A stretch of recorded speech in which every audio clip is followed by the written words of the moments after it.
crushed.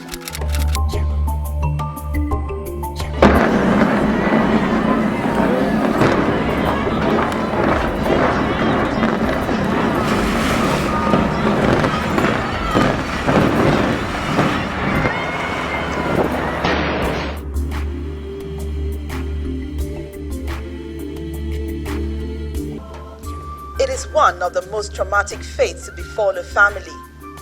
They were born beautiful triplets into a world of possibilities where the poor and their offspring can thrive. But under the brutal wheels of a state-sponsored bulldozer, they died one after the other. On February 23, 2013, Badia East, an informal community in Lagos State, came under the siege of a sudden, unannounced demolition by the then government of Babatunde Raji Fashola. As residents struggled to retrieve their few property from the early morning raid on their homes. As pandemonium spread, Iyawo Paul's wife, a heavily pregnant young woman, fainted, then went into forced labor at the site of her house with all her family property intact, going under the bulldozers guarded by ferocious and fully armed policemen sent by the government.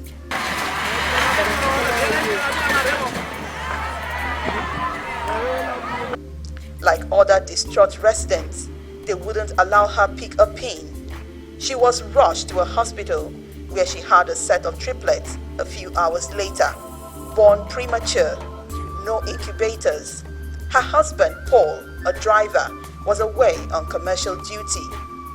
The premature triplets contracted jaundice and died, one after the other, a few weeks later. Her husband also left her. Then her mind snapped. She had a mental breakdown. Today, she still lives among the debris of Badia East 4 years after, a mentally sick woman, a childless destitute, hopeless. This is what Demolitions in Lagos does. Death at dawn. Damaged adults. In Lagos, it appears a crime to be born poor. There are people dying. If you care enough for the living, make a better place for you and for me. Governor Akinwumi Ambode, where did our children go wrong? Since assumption of office in May 2015, Governor Akinwumi Ambode of Lagos, who came to power preaching the gospel of inclusive and rural development, has embarked on a rampage of demolition of shops of SMEs in Oshodi, Ikeja, Sabo Ikorodu, and virtually everywhere across Lagos, sent petty traders parking, banned street trading, backbones of the significant informal economy, amidst an unprecedented economic recession biting hard nationwide. Yet, the biggest victims of these are children.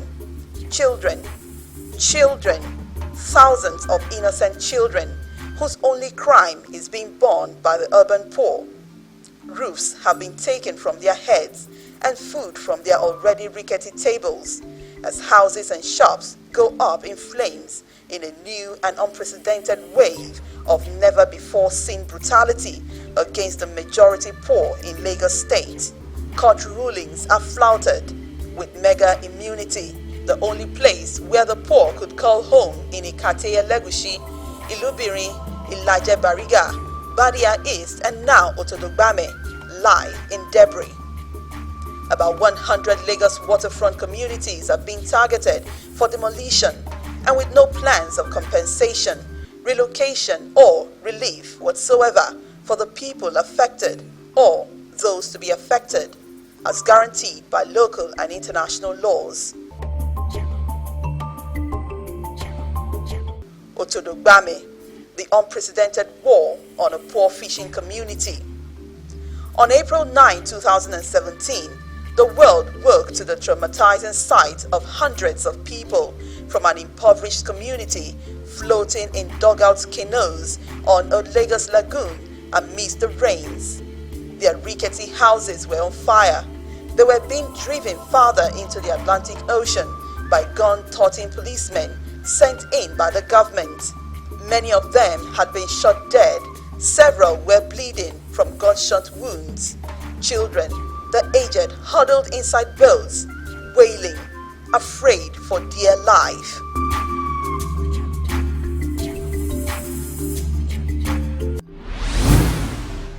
Otodo Gbame was being finally uprooted. 32,000 impoverished people gave way to make way for a mega city that has no patience for the poor. Tales of woe. Daniel Aya, a young man with 2 young children, was shot to death by one of the policemen sent to violently evict Otodo Gbame community. So was Elijah Avonda, a middle-aged man. Since October 2016, a total of 4 persons had been shot dead.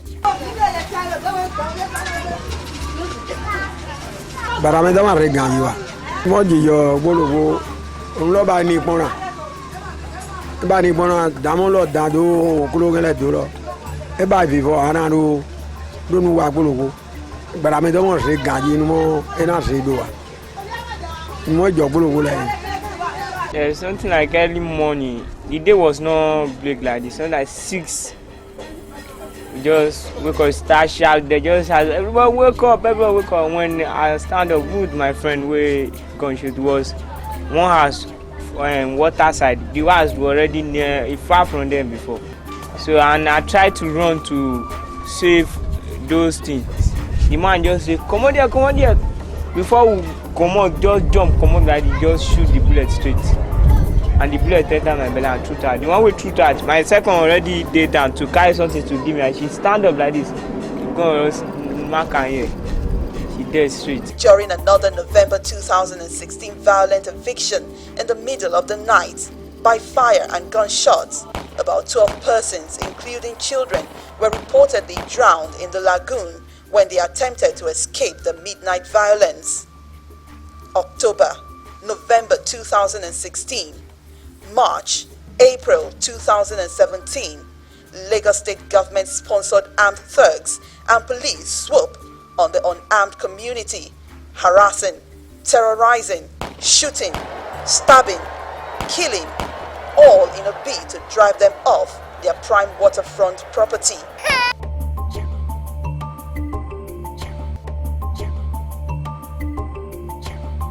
The girl who cheated death, Tifena Johnson, an 8-year-old girl, missed death by the whiskers. Her reaction to the first demolition of Otodo Gbame was that of panic. She convulsed, her intestine tangled, and she had to be hospitalized for weeks, fed through the tubes, and had series of medical procedures to save her life. How many are there? 5 students.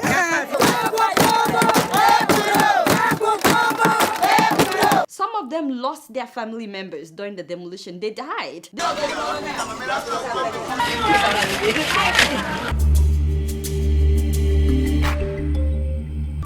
How could this be ever right? How?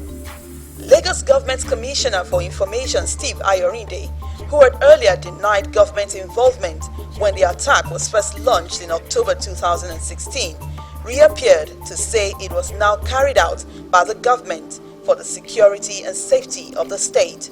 How do these children and aged huddling inside this boat entail a danger to anybody?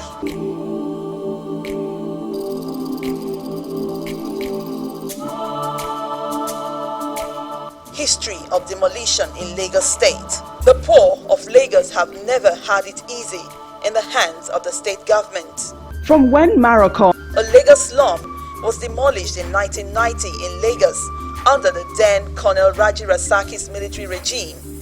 Forced eviction of informal settlements across Lagos has become a modern-day trend.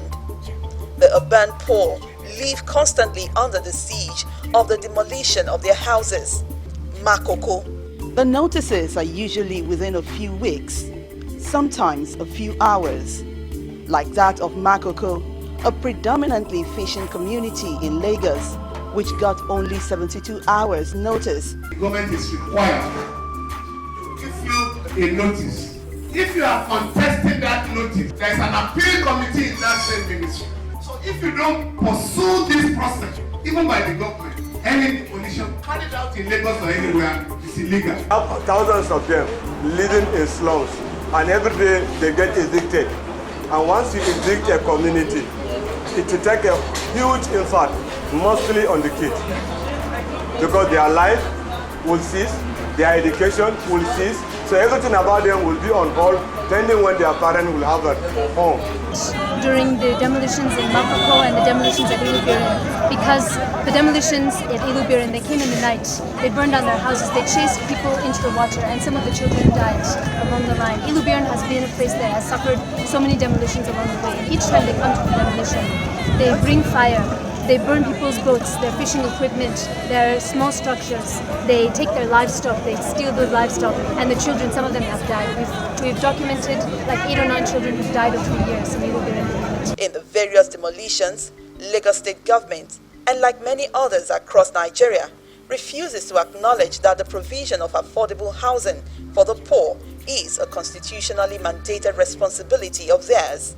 And in few instances where houses or shops are provided, they are most times priced out of the reach of the poor, children in the hands of the bulldozers.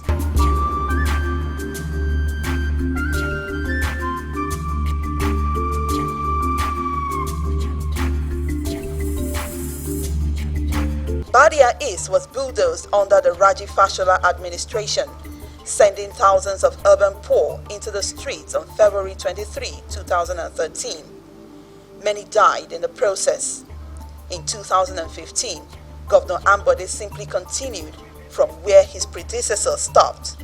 In all, according to Amnesty International, 2,237 households and 9,000 persons were affected.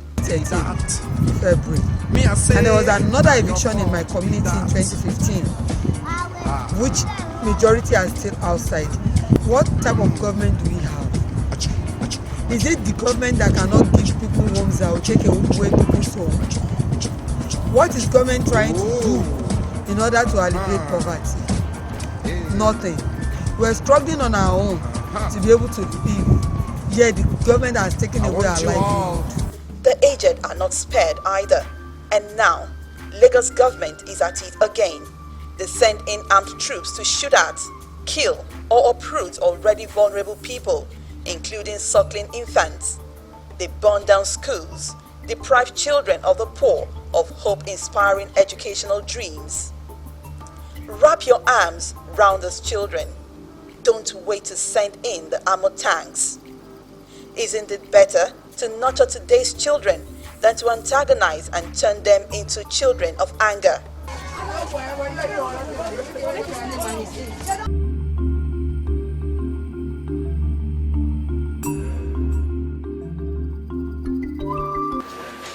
The whole world is seeing this scandal of the highest order. That a people that are already vulnerable, a people that are already powerless as a result of their poverty, that the government will galvanize all its resources, all its arsenal to fight these same people. If you are fighting political opponents, if you are fighting people who have been indicted of corruption, it's a different thing. These are the people that are already very vulnerable. They are the brink of existence, and you are pushing them into greater brinks of despair, of hopelessness. Lagos, don't demolish our children's dreams. Build affordable housing. Help build their dreams. Demolition ends children's educational dreams. According to UNESCO, Nigeria currently has the highest rate of out-of-school children in the world, a whopping 11 million children. Note that Lagos and Kano have the highest concentration of children in Nigeria. Psychologically, it's for a child that is already struggling to stay in school, because sometimes find out with children, especially we have communities like that, the child is running between the school, the home, and the mother's shop or mother's business. And when the child is still struggling to stay in the school and you demolish the school with the community, first the interest of the child in education is lost. Lagos, Don't damage our future potentials. Help to make them assets to the society. Don't push into crimes, prostitution, or misery. Lagos, please stop the ongoing demolitions. Upgrade buildings. Don't downgrade the poor status. The poor also have human rights, rights to dignity and to shelter. Empower traders. Save the children.